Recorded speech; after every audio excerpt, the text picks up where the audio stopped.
Yes, again, alright mga minamahal. Alicia Ninyo, nagbabalik muli para sa ating panibagong video. So, talaga nga namang ang tibay ni Senator Joel Villanueva. Talagang dinidelayed, nang dinidelayed.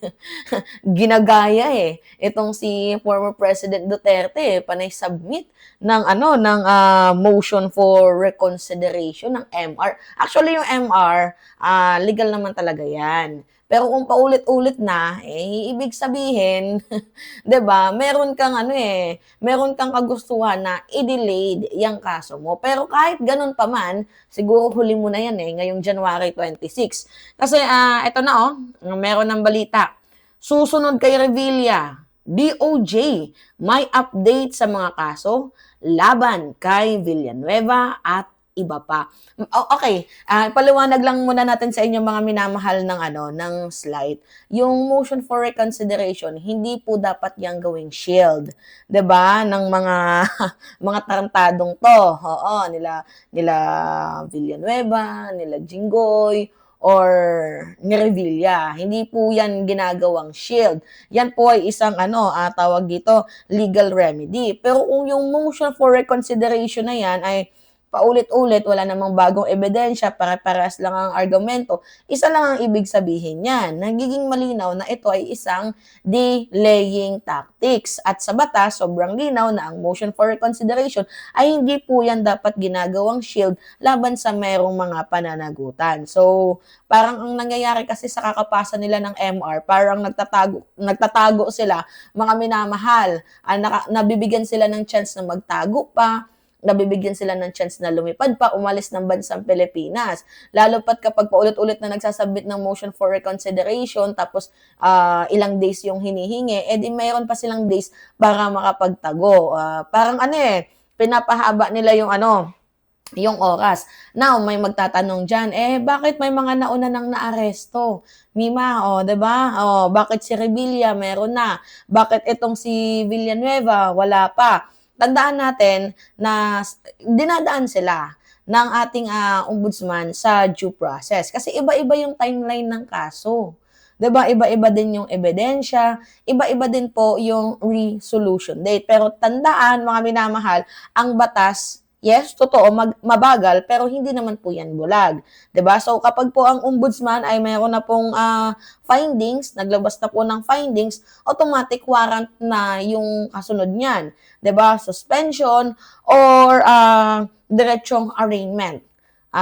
Pagpipilian na lang dyan. So anyway, ito kasi sobrang lakas ng kaso ni Senator Joel Villanueva, lalo pat hawak na siya ng Department of Justice, kasi maraming kaso at maraming pattern na magkakaparehas, mga minamahal, sa mga proyekto. And talagang literal na nandoon yung impact at connection dito nga po sa flood control anomalies.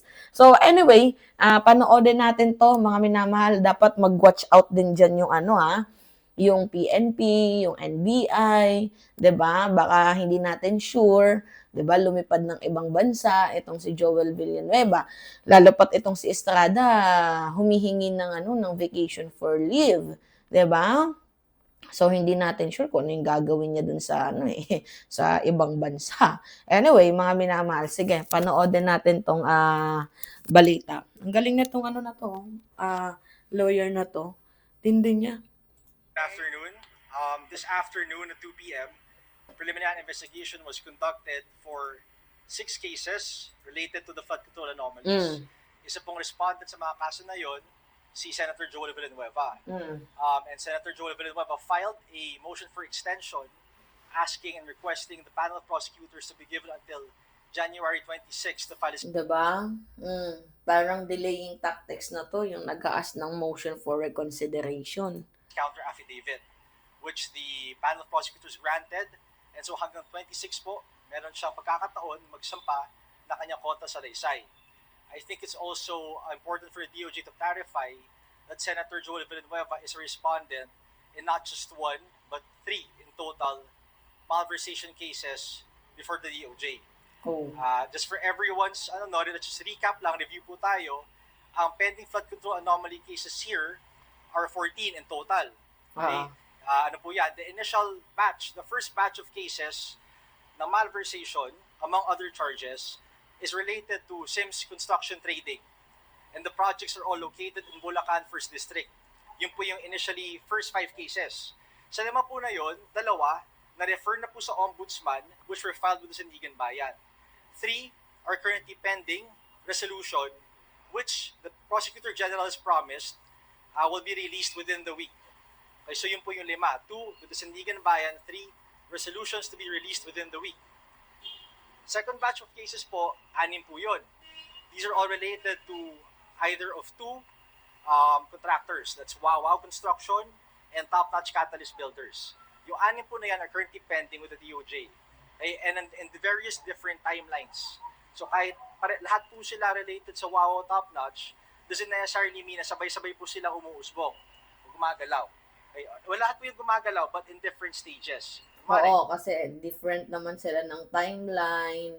So, may process pa din kasi mga minamahal. Hindi di porket na iisa lang sila ng pinagkukunan ay pare-parehas or sabay-sabay na silang makukulong.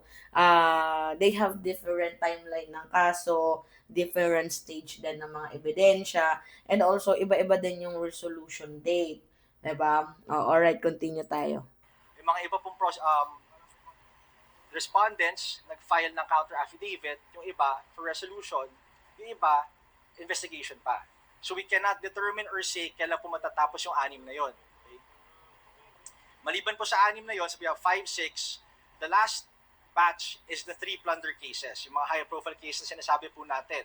The 3 cases involve again 3 high-profile individuals. That's former Ako Bicol Representative Zaldico, Senator Bong Revilla, and then we have Senator Jinggoy Estrada. In the same case, kung saan po respondent Senator Jinggoy Estrada, we also have former DPWH Secretary Manuel Bonoan, which we know has returned to the Philippines to face the charges. So yun po yung current status ng ating 14 cases. And we also know that yesterday or last night, warrants of arrest were issued. One warrant in particular issued against former Senator Bong Revilla for the malversation case, which was filed by the NBI with the DOJ, referred to the Ombudsman, and then filed by the Ombudsman with the Sandigan Bayan. So yun po yung status, just so everyone's kept abreast with the current status of these cases. Yung ngayon, yung preliminary investigation, kasama doon sa na-mention nyo na 16 na flood control cases or additional pa yun? 14 po in total, no? 1-4. Kasama po siya dun sa second batch na 6. Okay, so Senator Joel is, again, so Senator Joel in the second batch of 6 cases, alam po marami kasing numero, no? But in the second batch of 6 cases, 3 po doon responded si Senator Joel. He appeared today before 1 case sa 3 sangkot siya. Ayun yung nag-file na siya ng counter. Yung nag-file po siyang counter is 1 out of the 3. Tapos yung pinuntahan po, yung PI po dapat today is the 1 out of the other 3. Pareho po yun. Yun yung nag-ask na siya for extension. Yes po. Hindi na po siya lumitaw today. The extension was granted until 26, January 26. From what we understand, para at least 20 yung nakapangalan doon sa nirelease mo kanina sa preliminary investigation. Kasama din yung ibang mga House lawmakers or at least one. May ilan po ba ng mga lawmakers na pupunta dito kanina? What did they say? None that I know of po, sir, no? Okay. No, we gave the list to the media. Kasama po doon again, DPWH Engineer Henry Alcantara, among others. Marami po kasi yun so we cannot, again, the difficulty is knowing kung saan po sangkot lahat kasi there's so many cases. Pero sir, dun sa list, may mga Villanueva na pangalan. Yep. Are they related to Senator Joel? Hindi po. Again, this is subject to the panel of prosecutors. But as far as I know, hindi po sila related. Ano po yan? These are either DPWH engineers, officials, contractors. What are the biggest challenges right now doon pagdating sa pag-gather ng evidence dito sa maraming mga cases na ito and ano po ba yung assurance natin na as much as possible unhampered yung pagkulong ng investigation? Magtiwala po tayo sa ating mga taga-usig, sa ating mga prosecutors. No, there's a process we have to stick with. Yung mga challenges po, wala naman pong unique to the challenges in these cases that we did not experience in the previous cases related to flood control. Pare-pareho lang po yan. Again, syempre, magkakaiba po yung proyekto per case. Kaya po 14, that refers, no, not 14, that's minus 3, no, 11. Diba? Ano po yan? Related po yan sa projects. One case is equivalent to one project being investigated. Okay, so yun po yun. The evidence for each, iba-iba. Yung isa sa, yung kanina, sir, saang area yun ng Bulacan? First district din. First district pa rin po. Yung sa Sims po, just to clarify, just a bit of recap, sa ano po yan, Balagtas and Pandi. Sir, si Bryce, since na-aresto na siya, may lawyer pa nun po. Yan, ikinanta kasi to siya, 'di ba? Si Joel Villanueva ng mga contractor. Oo. So, doon pa lang matibay na yun na ebidensya. So, actually, mga minamahal, itang ginawa ng ating DOJ na to, actually mabilis na to Mabilis na to. Kaya nga medyo mahahanga ka talaga sa ginagawang pagpupursue ng administration kahit madaming sinasabi yung iba na fishing expedition daw to. Eh, syempre, evidence-based tayo. 'Di ba? Itong si Bong Revilla. 'Di ba? Nauna na, pinangalawahan pa. 'Di ba? Sa pangalawang pagkakataon, hindi niya pagginalingan. Masyadong naging greedy. 'Di ba? Itong si Joel Villanueva, nasangkot na din yan before. Pork barrel scam. Ano pa ba mga minamahal? Bukod sa pork barrel, yung sa sa Sibak, 'di ba? Yung sa 10 million. Beside pa doon, kaya PDAF ba, if I am not mistaken. So, kung first time tong nangyari kay Joel, okay, pagbibigyan natin na baka gawa-gawa. Eh, kaso hindi eh. 'Di ba mga minamahal, hindi eh. Paulit-ulit, 'di ba, na nasangkot na naman siya pero ibang ano na naman, ibang pagnanakawan na naman yung flood control. So, kailangan makulong talaga ng mga 'to. So anyway, yan po yung update ngayon sa kaso ni Joel Villanueva. Again, it's me, Alicia Ninyo, nagbabalik muli para sa ating panibagong video.